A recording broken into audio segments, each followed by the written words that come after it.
আসসালামু আলাইকুম বন্ধুরা, এবি কিচেনে সবাইকে স্বাগত। আবারও আপনাদের সঙ্গে একটা রেসিপি শেয়ার করছি।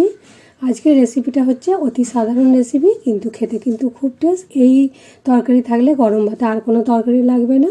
চলুন তাহলে রেসিপিটা শুরু করা যাক। এখানে আমি 250 গ্রাম কচি কচি পুঁই শাক নিয়েছি আর 250 গ্রাম কুমড়ো নিয়েছি। কুমড়োটা হচ্ছে কাঁচা কুমড়ো, বাইরের অংশটা সবুজ আর ভিতরের অংশটা হলুদ।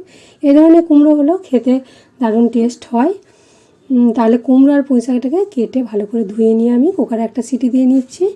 আর এটা হাঁড়িতে সিদ্ধ করে নিলেও হবে, কুকারে সিটি দিয়ে নিলে তাড়াতাড়ি সিদ্ধটা হয়ে যায়। সিদ্ধ করে নেওয়ার পরই রান্নাটা করব আমি।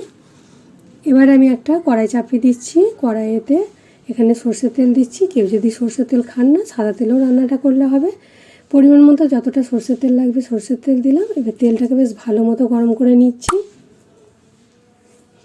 তেলটা গরম হয়ে যাওয়ার পরে এখানে আমি শুকনো লঙ্কা আর একটা তেজপাতা, 5 ফোড়ন দেব। দিয়ে ওগুলোর বেশ ফ্লেভারটা ভালো বের হবে। তারপরে একে একে শুকনো মশলা অ্যাড করব। তাহলে যে সকল বন্ধুরা আমার ভিডিওটা দেখছেন, ভালো লাগলে অবশ্যই ভিডিওতে একটা লাইক দেবেন এবং কমেন্ট করে জানাবেন কেমন লেগেছে বা কে কে এই পুঁই শাকের তরকারি খেতে পছন্দ করেন। অবশ্যই কমেন্ট করবেন। আপনাদের কমেন্টের অপেক্ষায় থাকি আমি। কমেন্ট শুনলে ভিডিও বানাবার আগ্রহ আরও আমার বেড়ে যায়। আর যদি নতুন বন্ধু হয় অবশ্যই আমার চ্যানেলটা সাবস্ক্রাইব করার অনুরোধ রইল। পাশে থাকা বেল আইকন সেটা টাচ করে দেবেন। যখনই আমি নিত্য নতুন ভিডিও ছাড়বো আপনাদের কাছে নোটিফিকেশান চলে যাবে। তাহলে এখানে শুকনো লঙ্কা 5 ফোড়নের ফ্লেভারটা বের হলো। এবার আধখানা পেঁয়াজকে কুচি দিয়ে দিয়েছি। এটাকে আমি হালকা ব্রাউন কালার করে নেব। তারপর একে একে শুকনো মশলা দেব। এখানে কালার হয়ে এসছে। এবারে 1 চামচ আদা রসুন বাটা দিলাম। আর দিচ্ছি জিরে গুঁড়ো, লঙ্কা গুঁড়ো, এগুলো 1/2 চামচ করে দিচ্ছি। আর 1 চামচ হলুদ গুঁড়ো দিয়েছি। হলুদ গুঁড়োর পরিমাণটা একটু বেশি দিয়েছি, কারণ পুঁই শাকেতে বা যে কোনো শাকে হলুদটা একটু বেশি লাগে, নাহলে কালারটা আসে না। এগুলোকে দিয়ে কষিয়ে নেব। মশলাটা একটু কষানো হবে। এর সঙ্গে আমি এবারে মাছের তেলটা দিয়ে দিচ্ছি। মাছের তেল আর মশলা এগুলোকে দিয়েও বেশ লো ফ্লেমে মিনিট 5 মতো কষিয়ে নেব। কষানোর পরে এখানে মশলার গন্ধটাও চলে যাবে আর মাছের তেলের যে একটু আঁশটে ভাব থাকে সেই গন্ধটাও চলে যাবে।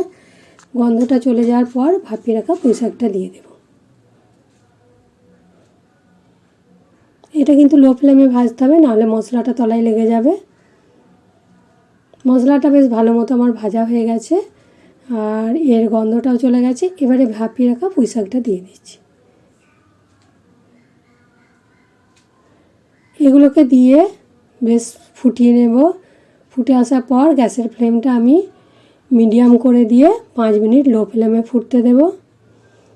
আর এখানে আমি লবণটা চেক করে নিয়ে অল্প একটু চিনি দিচ্ছি, কারণ পুঁই শাক কুমড়োর তরকারিতে একটু মিষ্টি না হলে ভালো লাগে না। আর এখানে যারা একদমই চিনি খান না, চিনির পরিবর্তে একটু গুড় দিয়ে দেবেন, তাহলেই মিষ্টি ভাব এসে যাবে। আর দেখতে পেলেন কত সহজেই অতি সাধারণ তরকারি হয়ে গেল। এটা যদি গরম ভাতের সঙ্গে হয় আর কোনো তরকারি লাগবে না। তাহলে যে সকল বন্ধুরা আমার ভিডিওটা দেখছেন, ভালো লাগলে অবশ্যই একবার বানিয়ে দেখবেন। তাহলে ভালো লাগলে অবশ্যই আমার ভিডিওতে একটা লাইক দেবেন।